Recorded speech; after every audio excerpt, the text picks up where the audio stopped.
Welcome to the Heart of Matter podcast. We're here at Insperiti's office. I'm Junon. And I'm Susan Billings. And today we are here with Gregory. Say your full name, Gregory. Gregory Russell Benedikt. Benedikt. It's a famous name. Sounds like a famous name. You're going to remember that by the end of this podcast. First of all, let's mention our sponsors. Yeah. We always skip that part. Sorry, sponsors. That's okay. We're here today at Insperity, again, where we handle payroll and HR services. Great. And Coast News. Always bringing the news to you through Coast News. That's right. All right, Gregory. So excited to ask you questions. Yes. So Gregory, you're like this pro podcaster. Okay. What are we doing wrong? Everything. What's doing wrong? Everything, scrap it, start over. Yes. All right. Probably. Well, we had coffee, what was it, a couple months ago, a month ago, whatever. Super interesting. I mean, the pivots you made in life, things you're doing now. I mean, I love it. Tell us a little bit about you. Yeah, so my name's Gregory Russell Benedikt. I'm a coach, and I help people get the things that money can't buy. So if we could buy happiness, meaning, fulfillment, everyone who is rich and famous would be happy, but we're not. So I specifically work with people who are successful on paper, but they're feeling empty inside. And this really resonates with me because that was a bit of my journey, which we can get into. But I help people get things like fulfillment, meaning, excitement, adventure, aliveness, the things that we really want. And I believe that to get these things, you can't buy them directly, but they come as a byproduct of following your dreams. So I'm really big on dreams. The name of the podcast is the Dare to Dream podcast. That's amazing. We actually had this discussion yesterday. I know. I was just going to say. We literally had this discussion. Yeah, and I actually brought it home to my kids, and I said, it's interesting. I was talking to June, and he, when you're in the high time of money, it doesn't necessarily mean that you're having a happy life. And I've been in my lowest times financially and actually have felt the most peace and direction and fulfillment in those times. So it's ironic, but how do you lead people to that? I mean, actually, and who comes to you? Yeah, let kind of go back. Like what?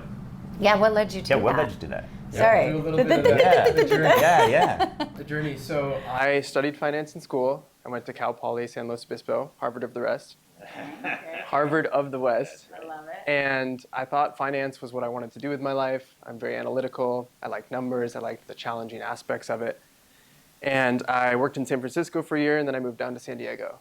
And I was doing financial modeling. I worked at a private equity real estate investment fund. It's a very long job title. And 2.5 years in, I just started feeling really empty.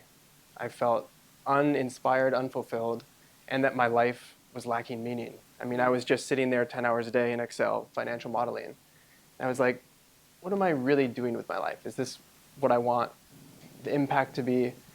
And so in June of 2020, pretty much height of the pandemic, I took a hard left turn. Wow. I quit my job in finance. I had no idea what I wanted to do next. Wow. Which for me was really big because, again, I was rational, logical, analytical finance guy. And I was seeing success. I was very successful on paper, but I just felt empty inside. And I knew that if I didn't make a change, that I was going to fall into having some pretty big life regrets.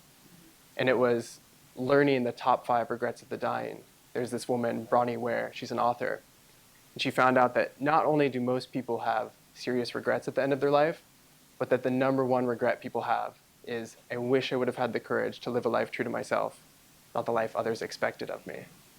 It's huge. Yes. So I heard that when I was 29, it was 2019, I was 24 at the time, and it just punched me in the the 24. Yeah. Can you imagine 24 learning that lesson versus now, I'm coming into that lesson now at 50, trying to figure out and calibrate to a whole new way of thought. And obviously during the pandemic too. I mean, everything's kind of in chaos. To be able to pivot like that and just decide, that's amazing. How was the support from your family? I'm sure that they probably encouraged you in this old style belief system of go and you'll be happy if you succeed financially. Were they like that? They were very supportive in some ways and less supportive in others. Yeah. It was funny because this was actually the second existential life crisis I was having. My first one was probably 22 when I quit my first job because it was sold to me as financial consulting, but when I joined, it was really internal audit. which is a hilariously terrible job. And so I quit my first job, studied for the CFA, passed level 1, which is this big financial test. And I told my parents, okay, I'm quitting this job. I'm going to get a job in traditional finance.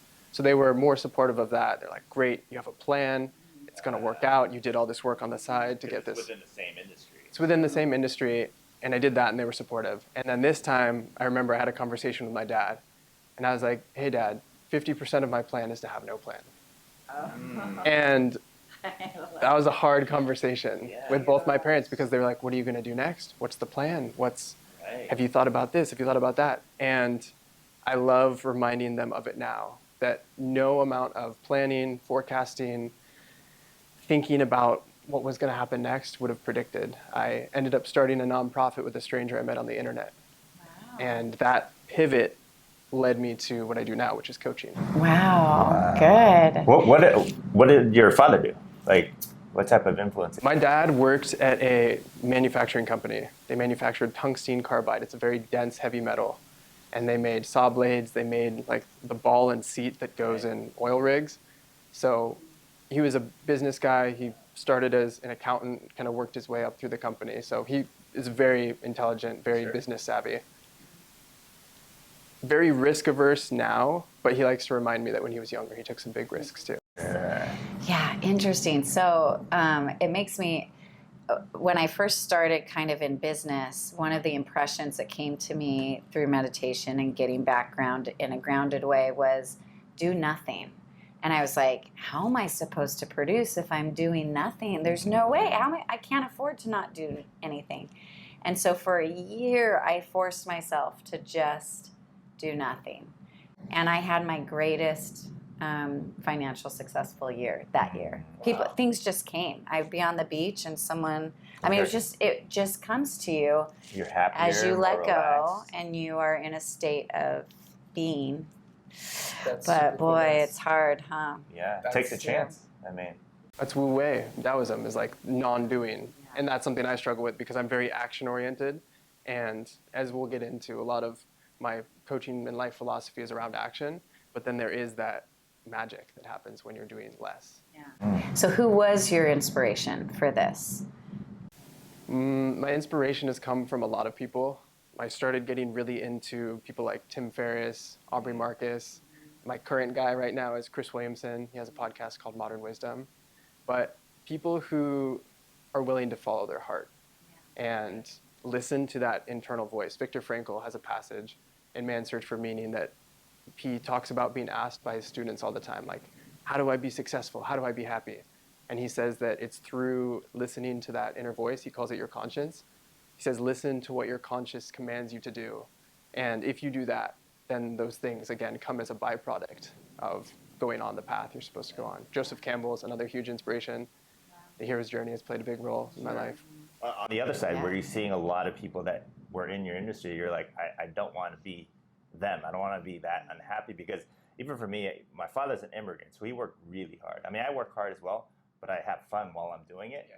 I always said I didn't want to be him because he was never happy. He was always chasing things, going, pushing, working.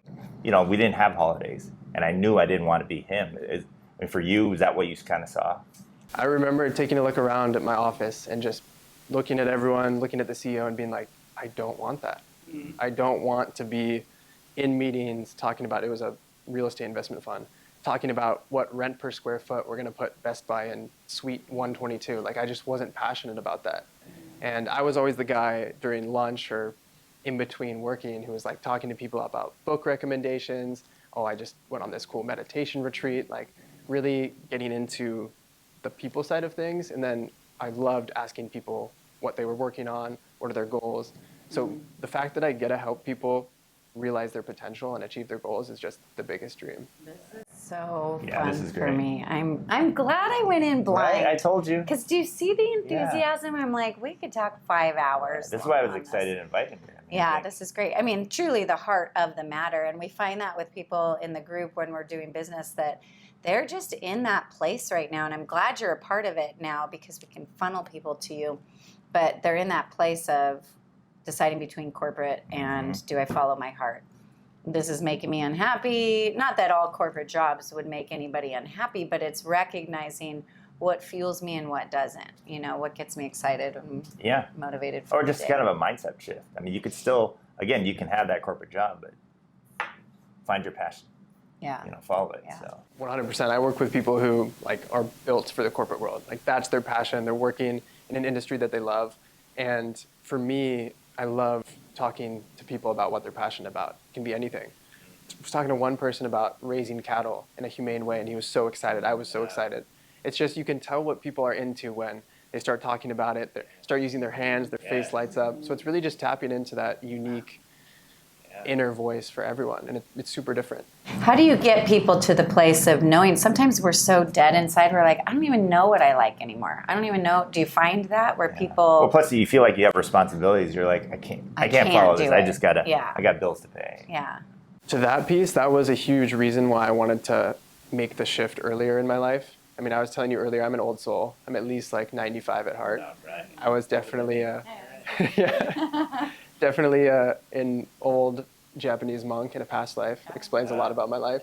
But I realized that as I buy a home, have a mortgage, have a family, it's going to be so much harder to make these kind of big changes. And so that's why I really wanted to do it sooner rather than later. And I also just got to the point, people always ask me, what was the moment or the thing that gave you the courage to leave? And for me, it really was, there was a little bit of courage, but mostly the pain and the fear of being stuck and waking up in 30 years and realizing that I settled. The pain got so big that I had no other choice. It's the catalyst. The pain's always the catalyst for something new. And I'm impressed that you decided to do it before, because what happens is you're going to attract those in your same situation. So when you're building a family and you're building it on the principle of grind and I'm gonna be in this finance job and I'm the whatever, well, you're going to attract the person that wants that life too. So to do it before, where you're like, this is the life I'm setting myself up for the next till I move on, you're going to attract the person that wants that life too. Oh, absolutely. So just so great to do it in advance. It is amazing. And then, get in alignment first.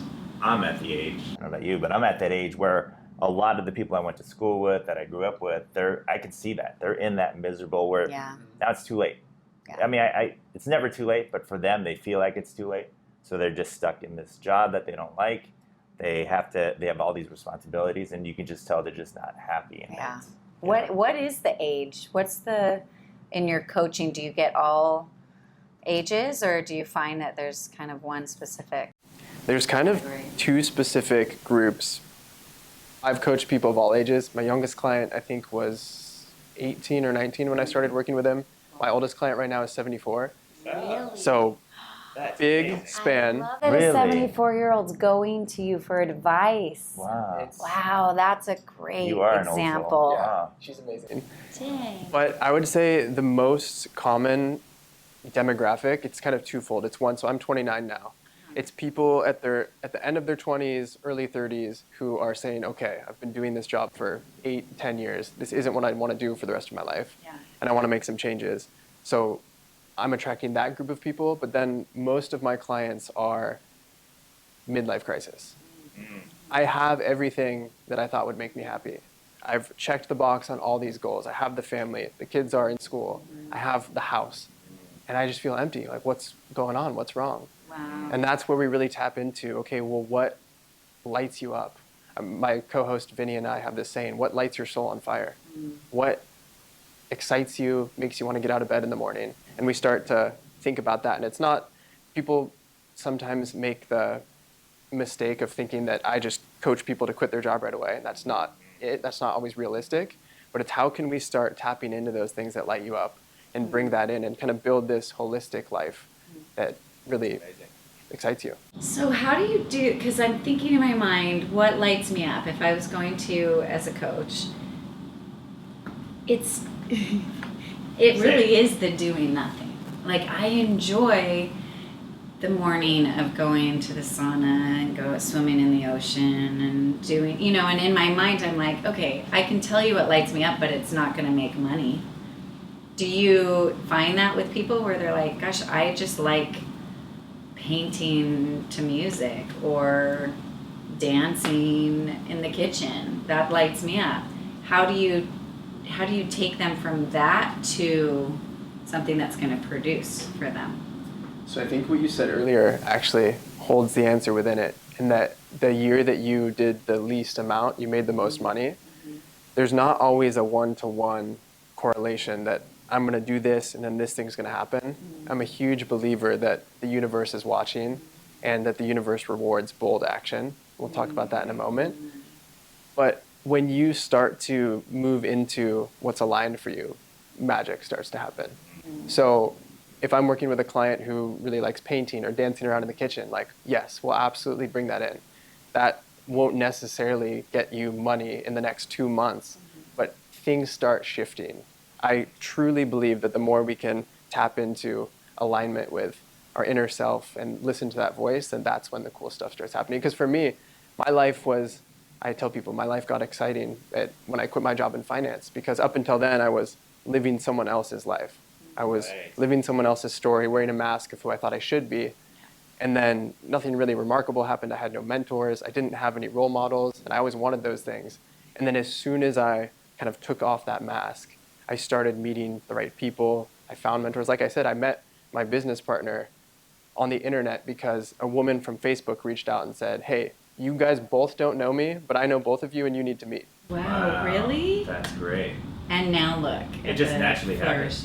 No, absolutely. I totally agree. I think every time I see people try to force it, and they like, I need to make it just never works. It's stress. Things don't happen. But when you just let it happen, any big event that's happened with me, it's because I've kind of just, all right, it'll happen, it'll work. Just, I meet the right people. It's happened at the group. I mean, people at the group have, again, we don't ever condone people quitting their jobs, pivoting, but we have people in the group that have quit their jobs, changed, and follow their passion. You still have to make money, but there's a balance. You can still follow your passion and have finances. So bold moves. Tell us about that. Yeah. Is that what you called it? Bold actions? Bold moves? Yes. Okay. So there's kind of two pieces that I need to share to weave this in. The first is this book. It's called Rejection Proof. It's fantastic. It was a wannabe entrepreneur at the time. He was like a mid-market manager, comfy, cushy life. And he really always wanted to be an entrepreneur, but he took the safe, comfortable option.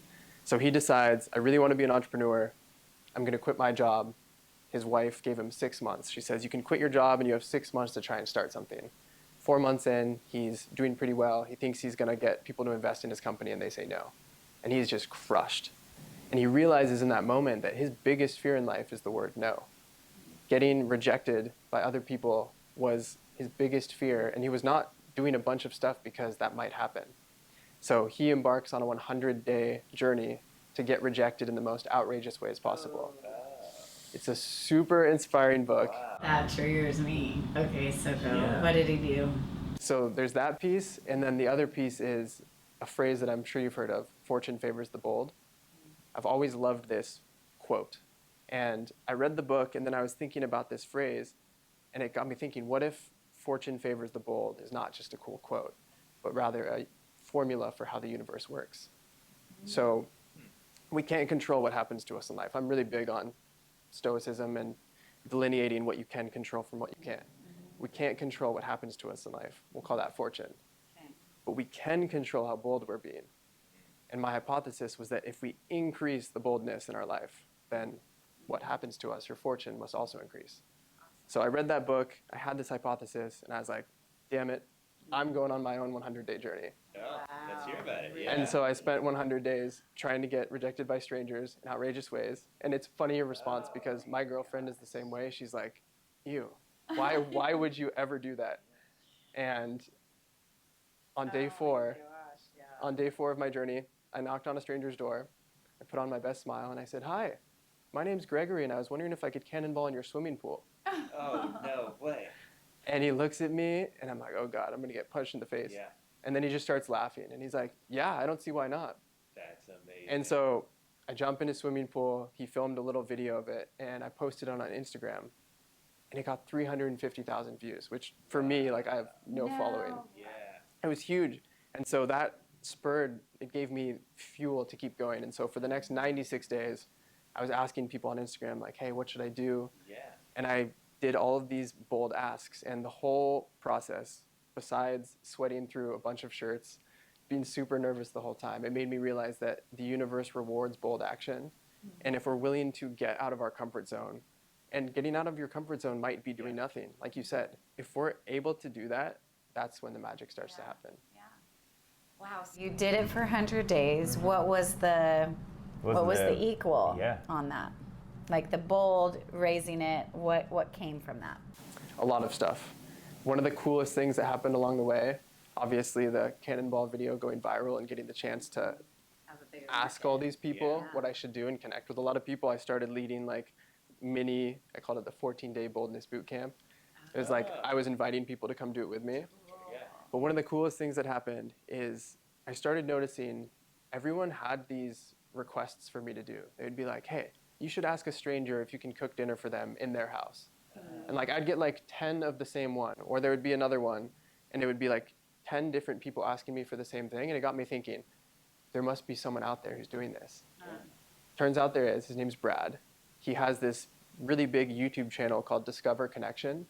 It's all about human connection, and he goes about that by asking strangers for crazy things, but then actually doing them together. And the craziest part was that I got to meet Brad, this guy who was had no idea, but he was inspiring and kind of influencing the journey. Wow. I got to meet him in another just crazy serendipitous way, and we became friends, and it's been really fun. That's great. What was the craziest thing you asked for? The craziest thing I asked for, there's kind of like a bunch of different categories. Yeah. I asked if I could drive a steamroller, and they almost let me. Okay. I got a $4 discount at the post office for asking if they had discounts for men with incredibly good mustaches. Oh, okay. Asking to cook dinner for someone in their home is probably the craziest, Yeah. just because that's pretty nuts. Yeah. And did they let you? They did not. Okay. But Brad has tons of videos on YouTube of him doing it and like bonding with the family. They bring in a chef. There was one point where he asked me to go to Compton with him and cook dinner for a family of 10. Oh. I said yes. I was freaking out. And he called me a couple hours later, and the videos on YouTube, they had Chef Rush, who was the chef for Obama, replaced me as chef, which is huge because I don't know how to cook that well. Wow. That's amazing. So did you, the first 4 that you did, at what point did it start to become just easy and funny instead of turning bright red and so embarrassed, you know? It was always difficult. Like there's always some level of discomfort, and it requires a lot of energy just to go out of your way, go up to a stranger, try and make sure that they don't think you're a serial killer. Around day 66, I kind of lost the why, and I had a period of 2 weeks where I didn't do any, and it's very common. We come up against resistance. We start rationalizing, oh, I've done it 66 times. I don't need to finish. 100 days was too long.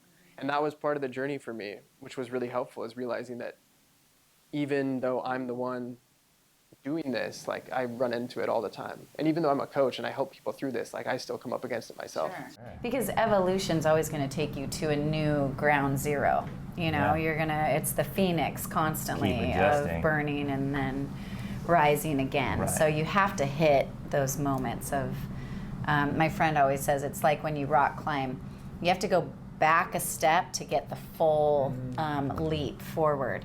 So sometimes we have to rest, hit a plateau in order to get that big momentum to get to the higher level. Well, plus I feel like rejection, and I always talk about jujitsu, but it's good.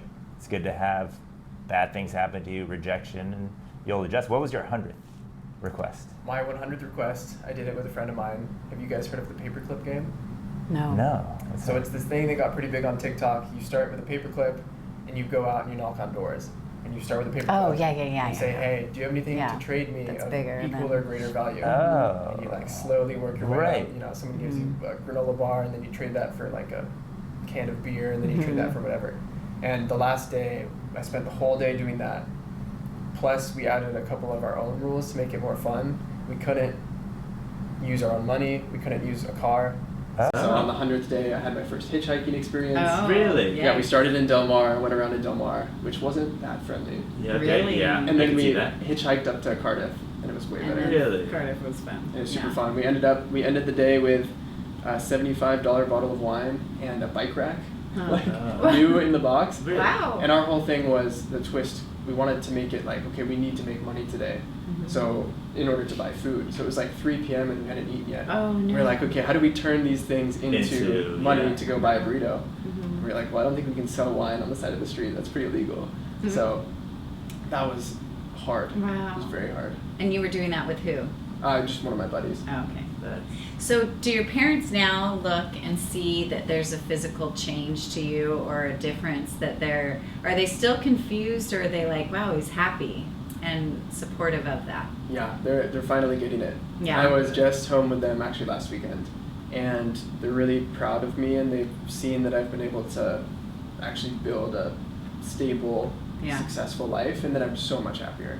And the big thing is when I tell people about the Boldness Challenge, people always say, oh, that's great, I wish I could do that, I wish I was like you. And I was not like that ever. Like my mom is still shook by the whole thing because I was a really cautious, timid, shy growing up. So it's been a big transformation for me to just show that you can be terrified and still do the thing. Like that's what I'm all about, is taking action despite the fear, because I think that everything we want in life is on that other side of fear, on that other side of discomfort. And you don't have to get rid of the fear. Like the fear is not going anywhere, but you can dance with it. You can still do the thing even though you're shaking, even though you're terrified. Yeah. that's right. Well, you've always had from day one, you kind of have this energy about you that's like confident, but it's kind, it's embracing, it's I mean, I can see. Yeah. Thank you. Yeah, Yeah. definitely Yeah. the old soul, Yeah. the wise one.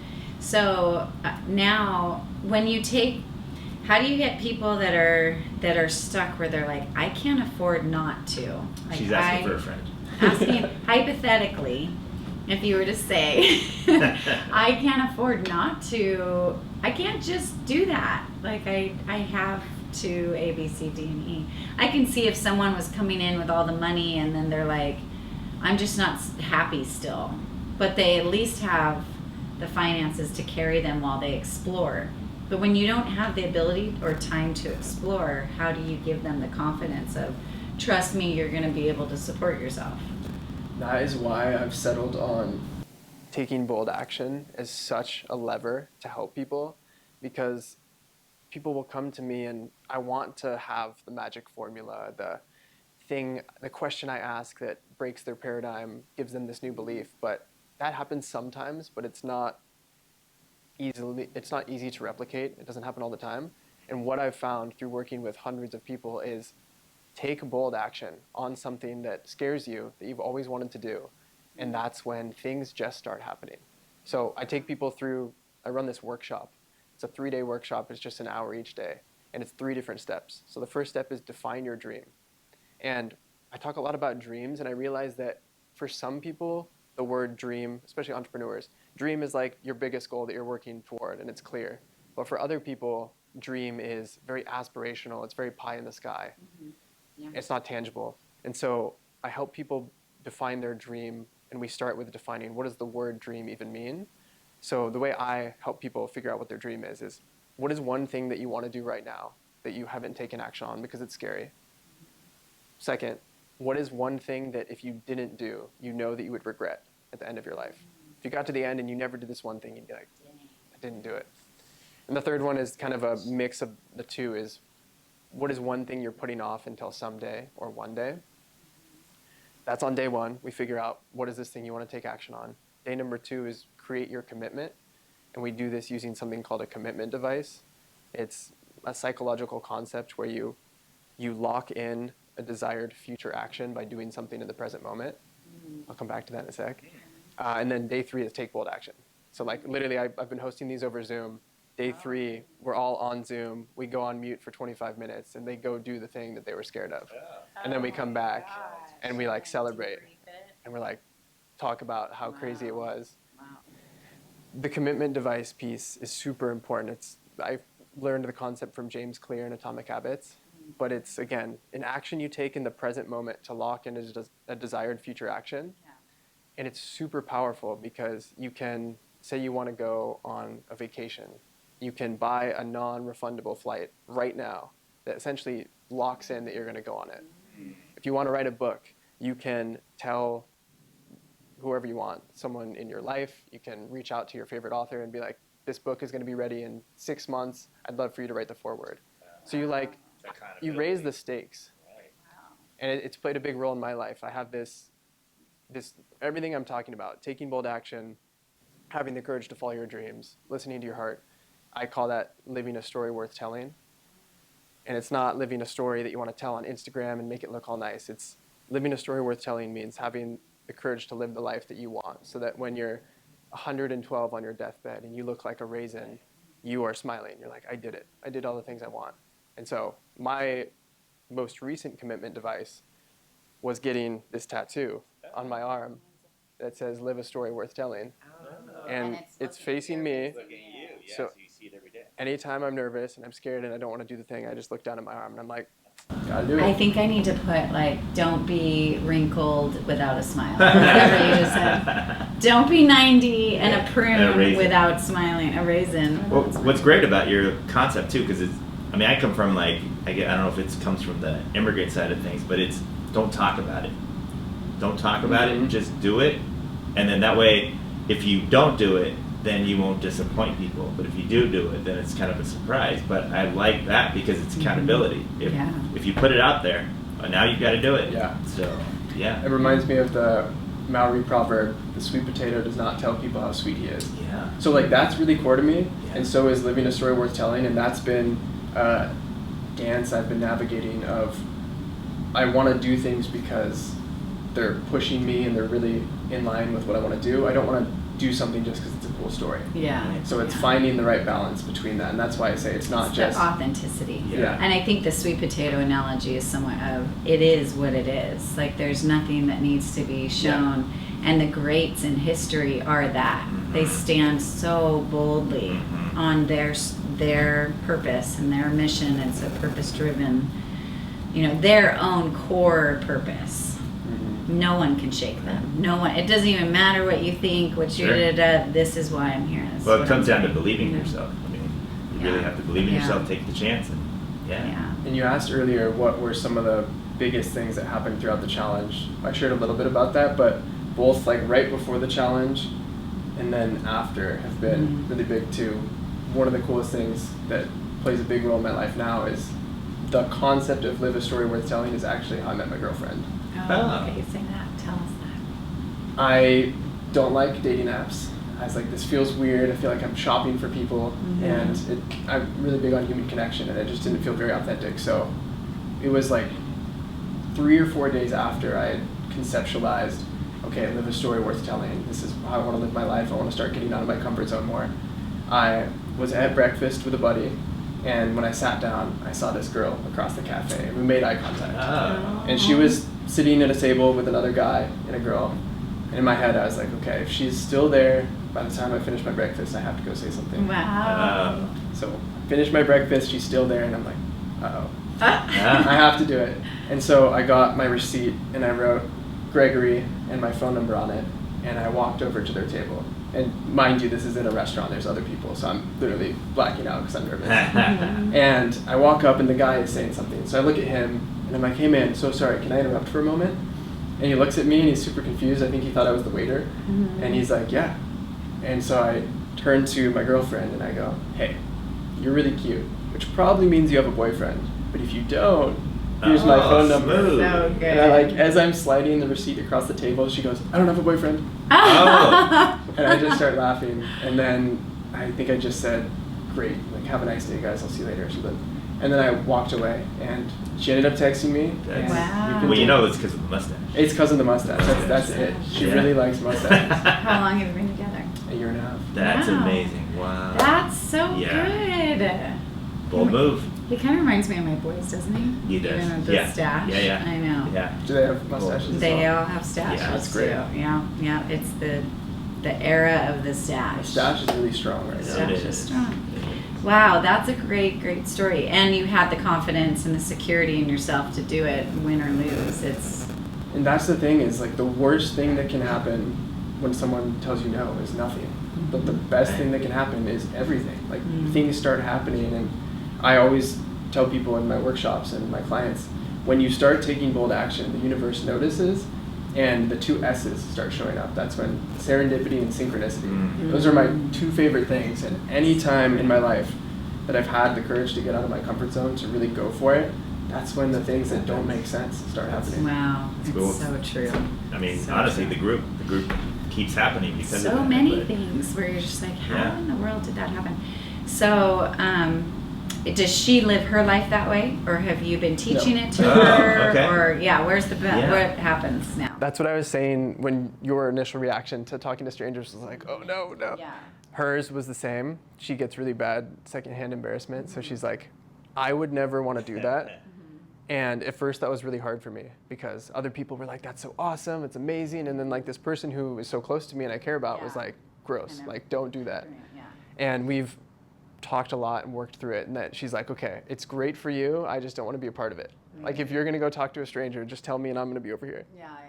That's okay. Because it's definitely not for everyone. Sure. But again, it's you don't have to be confident. And it doesn't have to go smoothly. Just the fact that you take the action, Yeah. that's what really Yeah. matters. Well, and regret is a huge thing. I mean, especially at my age, I talk to a lot of my friends that they have so many regrets. They're always talking about what they wish they could have done. And I do not want Yeah. to do that No. ever. I don't. That's That always was- yeah. been deep in me where I'm like, I can't. I No. have to be Yeah. able to live the full measure of my creation. Right. That's what I feel. That is really what allowed me to quit my job in finance all those years ago. Is my biggest fear was that at the end of my life, I would realize that the man I became was less than the man I could have become. And I remember hearing that quote. I can't remember where I heard that first, but like that just shook me. Sure. Like the fact that there's a chance that if you don't go for it, if you don't get out of your comfort zone, you won't realize your full potential and you'll leave money on the table, so to speak, life on the table. Yeah. Well, So- it's really inspiring. I mean, I think too, a lot of people, they look at someone older and they're like, oh, they're inspiring. But to me, it's young. It's like my Yeah. son. He's doing everything. He's taking yeah. chances. He's doing things. And he doesn't ever want to have regrets. And to me, that's inspiring. So. And the authenticity of the youth, the younger generation, you're very much standing in, no, I don't like that, and I don't want that, and I don't. You're breaking patterns generationally of people that have gone before you that have done things out of almost a Necessity. martyr. Yeah, I mean, we've yeah. lived these lives of being a martyr, Right. and it's nice just to be able to say, I have been telling my kids now, it's fun for me to watch you create, whatever that is. Whatever you're going to do in your life, I'm excited to watch your journey, and I'm here to support it in whatever. I don't want to get in the way of it. I don't want to overly influence. I just want to see how you create now as adults. I think when they're younger, you try to teach kinda them all, guide them, it's yeah. your responsibility to teach them from different things Right. about life. But when they hit that adult age, I'm like, this is where you get to create now. Take the things that maybe I taught you, and if you need to throw them out the window, throw them out the window. But I want to see your creation. That seems like a really fun place to be. I don't have kids yet, but when I do, it feels like, getting on the other side of, I'm making sure that you don't die. Like I'm taking Right. care of you, I'm feeding you. When you get to the other side of that, you get to see, okay, what is this human going to create? Yeah. And it could be totally different than you thought for them. Yeah. But at the same time, it's their journey. It's their experience. And if you force it, sometimes, I mean, they'll go opposite oh yeah, anyway. opposite. Like my younger brother has gone. He was always the golden child for my parents. Like the golden. He's 17 years younger than me. He could do no wrong. He's a genius. Whatever. And he's having a tough time with life. He doesn't know what he wants to do. He's always jumping around, and he's just not happy because he's always chasing that. Because he's been told Expectation from so, him. Yeah. Yeah. Yeah, wow, that's amazing. So how do people find you? They want to get coached, now what? Do you do groups as well, or is it one-on-one? I'm starting to do group stuff as well because again, I love different ways to find magic, whether it's through the synchronicity and serendipity or group sessions when you have multiple people all interacting. There's magic created there. Right. So I'm doing both one-on-one and group coaching. Okay. The best way to find me is probably LinkedIn. I do a ton of writing on LinkedIn. They can get a feel for who I am. My website is